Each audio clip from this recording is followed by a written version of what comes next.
আসসালামু আলাইকুম প্রিয় গাইস, আপনারা কেমন আছেন?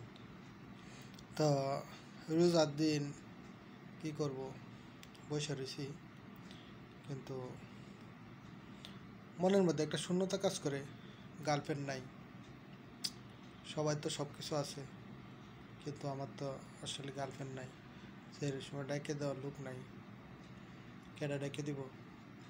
রোজা রাখছি কিনা, কি দেয়া খাইছি, কেমন আছি, আসলে এগুলো জিজ্ঞানের মতো লোক নাই। এটা যে আসলে কি কষ্টের, কি যে কর্ম।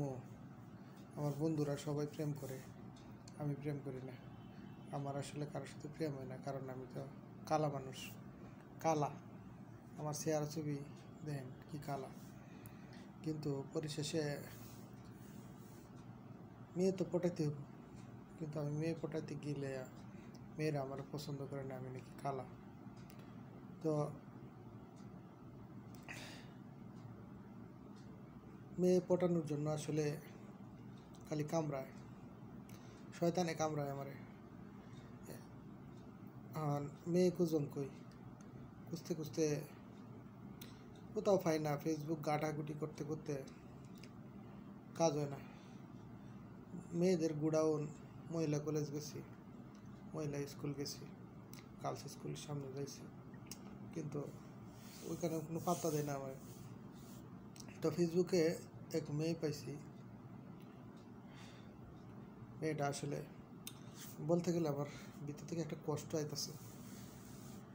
মেয়েটা আইডির নাম দিছে যে হিজাবি নারী। তো যাই হোক, এক হিজাবি নারীরে আমি মেসেজ দিলাম, নারী তো রিপ্লাই দেয় না। কী করবো, কত ফুসলায় ফসলায় রিপ্লাই পাইছি। অনেক কষ্ট হয়েছে আমার। ও উনি তো আসলে কোনো পরপুরুষের সাথে কথা বলবো না, এরকম এক নারী, হিজাবি সুন্দরী। তো আমার তো আসলে প্রেম করা লাগবো। কত বাইলবুল দেয়া চেষ্টা করিয়া দেখলাম, দেখে তার সাথে কথাবার্তা কইলাম। কইতে কইতে অনেক সময় নিয়ে, অনেক কষ্ট নিয়ে, অনেক কষ্ট করতে করতে পাইছি, মোবাইল নাম্বার পাইছি। তার সাথে একটু ক্লোজ রিলেশান হইলে কিন্তু আসলে তার তো চেহারা আমি দেখতে চাই, চেহারা দেখতে দেয় না। কয় নাকি বিয়ার আগে চেহারা দেখাইতো না। এ তো আমলদার, আর এত সুন্দরী মহিলা, আমার তো খালি কামড়াই, খালি মন চাই দেখতাম চেহারা কেমন। একদিন তো আসলে মানে খুব ফুসলাইতে ফুসলাইতে আমার কয় না, তোমার চেহারা দেখাইতাম না, তোমার সাথে আমার বিয়া হোক, বিয়া হইলে তারপরে। এখন কি করব, বিয়া তো হইতে হইতে আমার আমার তো খালি কামড়ায় তার দেখার লেগে।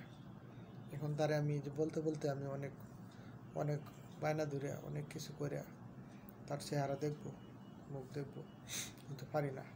সে তো বলে আমি অনেক, তুমি আমার দেখলে তোমার সাথে আমার রিলেশন থাকবে না, আমার প্রতি তোমার ভালোবাসা থাকতো না, কমে যাবো, পরে তুমি আমার ভুলে দেবা, আর যোগাযোগ করতে না, এই নানান কথাবার্তা কইয়া আমারে মনে করেন একবারে জ্বালাপালা করে ফেলছে। আমি কইছি যে না, তোমার সাথে আমার রিলেশন, তুমি আমার প্রথম প্রেম, তুমি আমার শেষ, তোমার ছাড়া আমি বাঁচতাম না, তুমি দেখাও আমার তোমার চেহারা। এখন কি করব, অনেক কইরা তর্ক বিতর্ক কইরা, অনেক আবদার করে চাইছিলাম তার চেহারা দেখতাম। তা সে কেমনে দেখাইব, ভিডিও কলে তার সাথে দেখা হইব। আমিও একটু চেহারার মধ্যে একটু সোনো পাউডার লাগাইয়া একেবারে, যাতে আমার পাখনা চুলটি না দেখা যায়, একবারে সেই লেভেলের সাজা কইরা আমি রেডি হইলাম। রেডি হয়ে দেখলাম ভাই হিজাবি সুন্দরী, এ তো অবস্থা ভাই। আমার চুলটি যে কালার, এর চেয়েও আরও সুন্দর, আরও ব্ল্যাক কালার একবারে। আমার তো দেখি একবারে মাথা হেড হয়ে গেছে। সে তো আমারে কয় যে তুমি আমার দেখার লেগে তো পাগল হইছ, আমি তোমার রিকোয়েস্ট রাখতে গিয়ে তোমার আমি দেখছি, তুমি আমারে দেখছো। তুমি, আমি তো কালা তুমি তো আমার সাথে আর রিলেশন করতে না, তোমার সাথে দেখা না হওয়াটাই ভালো ছিল আমার। এই সেই কইয়া বকচকর কইরা আহ তারপরে তো আমি পরে আমি কি করব, পরে আজকের দিন আমি ঘুমাইয়া রয়েছি, ঘুমায় ট্যাবলেট খায়, বাকিটা ইতিহাস।